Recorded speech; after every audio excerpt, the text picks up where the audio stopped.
Un buen día a nuestros estudiantes de mecánica de suelos. Entonces vamos a hacer un pequeño resumen de la clase de ayer. Podríamos decir entonces que el suelo, en el caso de ingeniería civil, es una lotería. O está todo a favor o está todo en contra. Quiere decir que podríamos ver que todo nos funciona bien en el proyecto respecto al suelo, o puede que para lo que querramos hacer de proyecto no funcione, ¿sí?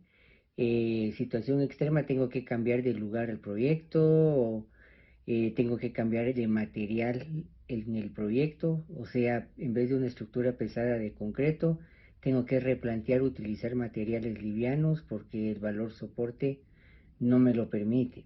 Bueno, o en otro caso, pues algo que mencionábamos en la clase de ayer, hay que hacer una estabilización de suelo.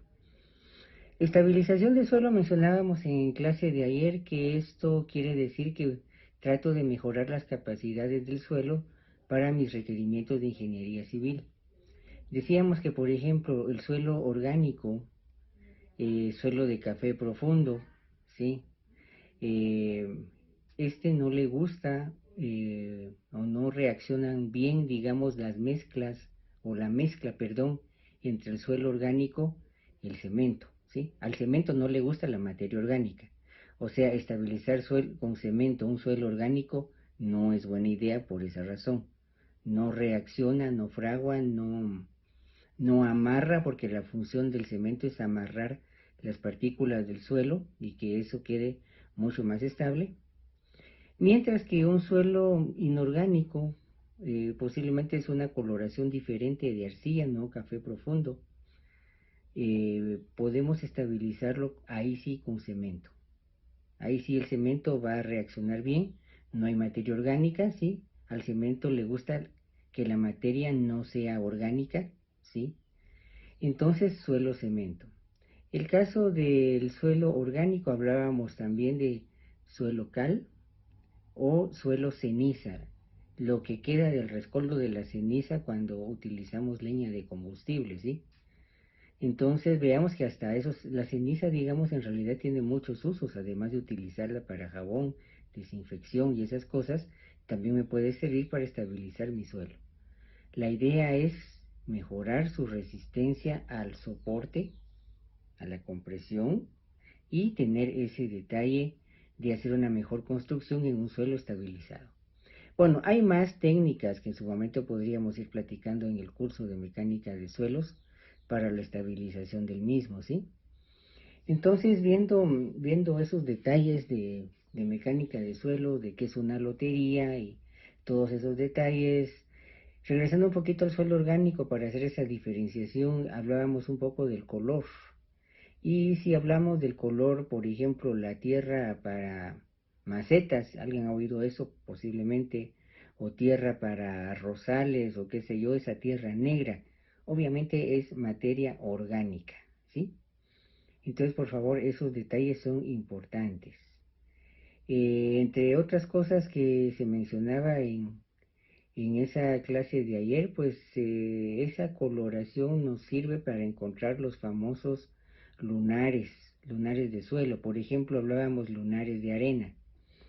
Lo que yo tengo que ver cuando hago mi limpieza de suelo para construcción del proyecto es ver la uniformidad de coloración del suelo. Si por ejemplo aparece una coloración puntual muy diferente, pues ahí tengo un lunar. Eso era todo. Generalmente podría ser algo natural, caprichos geológicos del suelo, y a veces puede ser indicio de alguna actividad humana previa de la que no teníamos noticia. Dejábamos, por ejemplo, que en el lugar se hizo tiempo atrás, mucho tiempo atrás, la perforación de un pozo para abastecimiento de agua y esta gente lo rellenó con piedra, ¿sí? Cuando ya no sirvió, se secó el pozo, la gente se fue de ahí por seguridad de que nadie muriera por caer en dicho agujero. Encontraríamos ahí un lunar de roca, un lunar de piedra. ¿Y qué pasó? ¿Por qué esas piedras ahí? Ah, es que lo que pasa es que taparon un pozo cuando empezamos a revisar el suelo, ¿sí? O vemos una coloración clara, de repente encontramos un lunar de coloración oscura, tendremos ahí un lunar de arcilla o un lunar de limo, por ejemplo, ¿sí? Los lunares de arena. esos detalles es importante. Eso a veces tiende a ser un poco más de un proceso de geología. Recuérdese que aquí en nuestros valles, el valle de la ciudad de Quetzaltenango, entre montañas y volcanes, pues sí, a veces ha vivido, digamos, arena volcánica, y eso en su momento ha llenado vacíos u oquedades, y ahí empieza un poco la formación de los lunares de arena. Ahora, ¿cuál es el problema en sí de la arena? ¿Es mala, no es mala? Bueno, el problema de la arena es que es un material muy suelto, ¿sí? Diríamos que si usted le aplica peso, la arena se va a volver a reacomodar, ¿sí? No tiene nada que la amarre, ¿sí? Cuando hablamos de arena de procedencia inorgánica, ¿qué va a pasar ahí? Pues un poco de cemento lo que va a hacer es darle ligamento a esas partículas de arena y que se queden en su lugar. Esa es la famosa estabilización. No es otra cosa que dejar estable, como dice el nombre, estabilización, estable las partículas de suelo en su lugar. Sale entonces por esta situación de los lunares, la estabilización de suelos y todas esas cosas. Muy bien, hablábamos un poquito de la normativa de AGIES. Por ejemplo, hay que buscar ahí las condiciones de sitio. Ahí lo que tenemos es que recomienda Asociación Guatemalteca de Ingenieros Estructurales para perforación y exploración de suelo. Explorar y después perforar, ¿sí? Por ejemplo, ahí mencionábamos que en un solar, en un lote, en un predio, ¿sí? En una propiedad, si voy a hacer edificaciones de un nivel, puedo hacer 3 perforaciones entre 5 y 7 metros y ir sacando muestras. Y tengo que ir viendo los estratos en esa perforación. Si tengo lo mismo en los 3 puntos, entonces, por estadística, por probabilidad y estadística, el resto del suelo es lo mismo. Sin embargo, les decía yo que el edificio de ingeniería siguió ese proceso, todo estaba bien, pero en un punto donde cayeron las zapatas cerca de la cisterna, camino al laboratorio de aguas, precisamente se encontró un lunar de arena.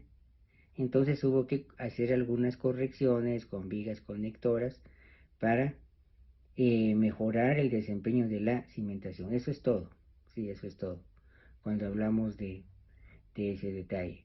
Por ejemplo, si seguimos con la normativa esta, pues tendríamos que recordar que edificaciones de 5 niveles, 5 pisos, pues si no estoy mal hay que hacer de 5 perforaciones de 25 a 30 metros, mayor profundidad. Entonces, algo que hay que ir dejando claro ahí, la típica pregunta a veces que uno tiene de estudiante de ingeniería en tema de suelos y cimentaciones, ¿hasta dónde tengo que perforar para construir el cimiento? ¿Sí? ¿Qué profundidad tiene que tener el cimiento? En buen criterio de ingeniería, quien responde eso es el estudio de mecánica de suelos. Cuando usted ha hecho exploración, sondeo y toma de muestras, usted ya ve qué hay de suelo, qué tenemos en el suelo, y uno dice, ah, bueno, aquí encontré una capa, un estrato que me puede funcionar bien para colocar la cimentación, voy a tomar muestra allí, voy a hacer mis estudios de mecánica de suelos, y bueno, esto promete, y en realidad era así después de los ensayos. Es un buen suelo para cimentar ahí. Muy bien, ya sé que mi cimentación tiene que llegar a esa profundidad. El estudio de suelos, haciendo exploración y viendo el perfil, que es viendo qué hay cuando yo perforo, ¿sí? Me da esa profundidad que es necesaria para el proyecto. Les mencionaba aquí un pequeño, ¿cómo se llama? Un pequeño ejemplo. Hay un instituto muy famoso aquí en la ciudad, Instituto Público de Educación Media, construido a finales de los años 70, inicio de los 80. Si uno ve, los planos estructurales están muy bien hechos, decíamos ayer, buen trabajo del estructuralista. Pero hay un pequeño problema. el suelo, el valor portante, el valor soporte fue asumido. Y póngase a pensar que a la larga, si este edificio se está hundiendo de unos años para acá, es porque se consideró de mala manera el suelo. Ni siquiera se puede decir eso, simplemente se asumió. Ay, yo veo que esa arena con un poco de esto y lo otro, pongámosle tanto de valor soporte de suelo, y resulta que no era así. O sea, nada quita, digamos, el hacer el estudio de suelo para estar seguro. Y aún así a veces puede haber problema. Les decía que el suelo es una lotería por esa razón, ¿sí? Hablábamos que si usted tiene un pequeño capital de dinero, usted se ganó la lotería, usted recibió una herencia, usted no va a tomar ese dinero y lo va a depositar a la primera agencia de préstamo o a la primera financiera que usted tiene en la esquina de la casa. No, primero hay que investigar quiénes son. Hay que investigar la solidez y la liquidez. Recuérdese que ese término de la solidez de las instituciones bancarias, un poco de la idea del suelo, ¿sí? ¿En qué voy a cimentar mi proyecto? ¿Qué solidez tiene mi suelo para que tenga una larga vida mi proyecto y esté tranquilo? Si la cimentación falla, todo falla. Igual que la entidad financiera, usted podrá tener la mejor idea de negocio, ya tiene los clientes, ya tiene proveedores, ya tiene la idea, ya hizo su marketing, ya hizo toda la situación. Pero si las finanzas fallan, todo se viene abajo. ¿Sí? Donde usted depositó el dinero, no cumple, no tiene, digamos, solidez, no es sólido, pues lo siento, usted está en una mala posición. ¿Sí? Entonces, esa idea del banco, esa idea de la institución financiera también se aplica a la mecánica de suelos, solidez. ¿Ah? Recuérdese que por eso la ley orgánica de bancos, en el caso de Guatemala, si no estoy mal, obliga de un 5 a un 10% de todos los depósitos tenerlo en su caja. Eso se llama encaje, el famoso encaje bancario. De todo el dinero que yo recibo, tengo que tener un cierto porcentaje como moneda líquida, ¿sí? Como cuando hablo de moneda líquida no es que sea agua, no, como moneda, digamos, en billete, en moneda, tengo que tenerlo ahí, porque si en algún momento tengo que cubrir compromisos, tengo de dónde echar mano, ¿sí? Imagínese que por cada 100 quetzales que la gente vaya a depositar ahí, ustedes le obligan a tener de 5 a 10 quetzales ahí. El resto usted lo puede dar en préstamos para otras cosas, darle vuelta al dinero, trabajarlo, etcétera. Hay que recordar, hagamos esta pequeña aclaración, el dinero también le llaman el capital, algo que a veces en la universidad, como San Carlos, por ejemplo, huelga de Dolores, le echan bandos a la palabra capitalista.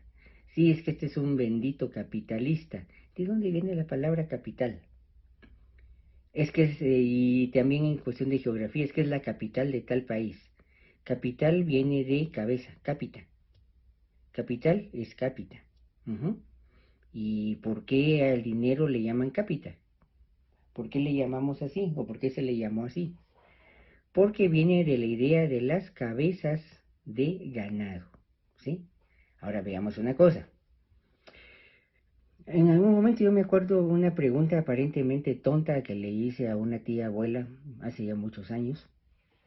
Le decía, tía, ¿y por qué al ganado le llaman ganado? Imagínese qué pregunta tan tonta aparentemente, pero tenía una buena profundidad allí. La tía se me queda viendo, se sienta y me llamó. Mira, sentate, me dijo, vamos a platicar. Al ganado se le llama ganado, ¿sabes por qué? Porque nada se le pierde. ¿Cómo así? ¿Tienes ganado? Me dijo. ¿Tienes animales, digamos, para pastorar, para pastoreo? Sí. Entonces, imagínate, si sacrificas o matas a un animal de estos, perdón por los comités de conservación de animales, el cuero, la piel, la puedes vender bien. El pelo, las cerdas de la piel, también las puedes vender, puedes hacer con ellos cepillos, ¿sí? Los huesos igual, los huesos los puedes vender, ¿sí? La sangre igual, los músculos y los tendones igual, no se diga la carne y las vísceras, me dijo. Nada se pierde. Todo implica que al sacrificar, partir y destazar el animal, todo eso tiene un valor monetario, ¿sí?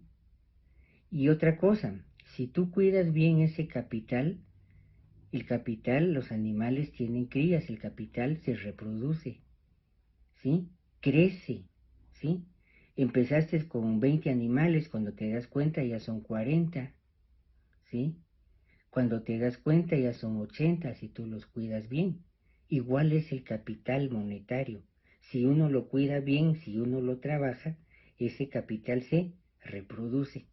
Entonces la importancia de la solidez donde yo estoy depositando ese capital es igual que la importancia, la solidez del suelo, hablando de mecánica de suelos, donde yo deposito la obra. Mire una cosa, y ahí sí es una cosa importante.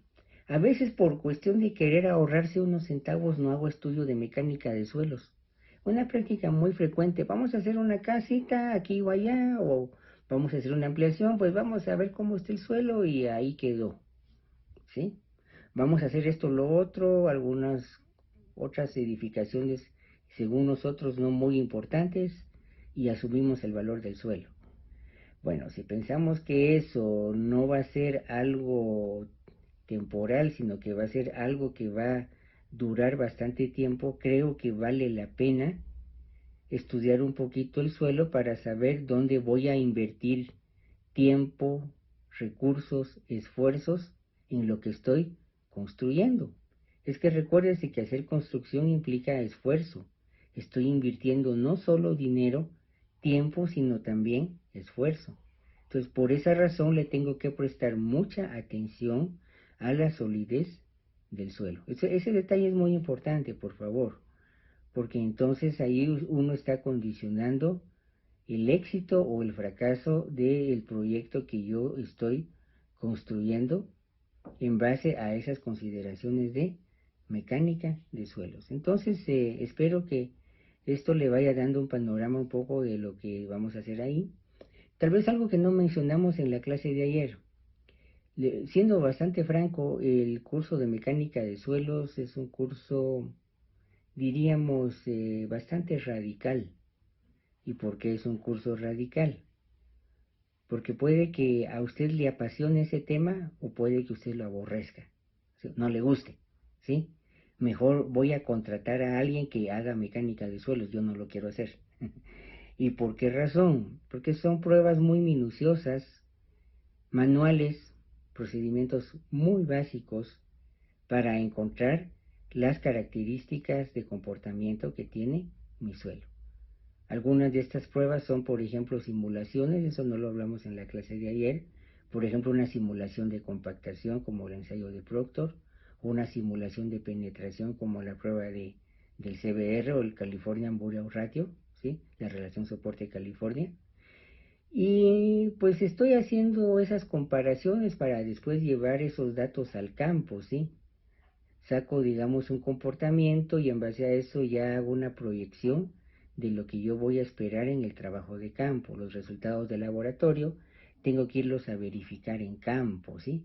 Y en realidad pues es a veces un poquito de trabajo, un poco de seguimiento. Y además de esto, tal vez otra situación que no recuerdo bien si lo hablamos en la clase de ayer. Por ejemplo, si usted se mete o si usted entra a un motor buscador como el de Google, busque el libro azul de Caminos de Guatemala o el famoso MICIBI, M-I-C-I-B pequeña I, MICIBI, ¿sí? La edición del año 2000. Ahí lo que tenemos son renglones de trabajo, algunas especificaciones para trabajar mecánica de suelos en proyectos de caminos y carreteras. Es lo que habla, por ejemplo, Guatemala. Entonces, ya para ir concluyendo, caminos y carreteras, MICIBI, ¿sí? Para mecánica de suelos. Para estructuras, AGIES, Asociación Guatemalteca de Ingenieros Estructurales, que hablábamos en la clase de el día ¿sí? En nuestra primera clase. Bueno, entonces, importante esta pequeña reflexión, haciendo un pequeño resumen, por favor, de lo tratado el día de ayer. Muy bien, entonces, muchas gracias, le agradezco entonces y con permiso.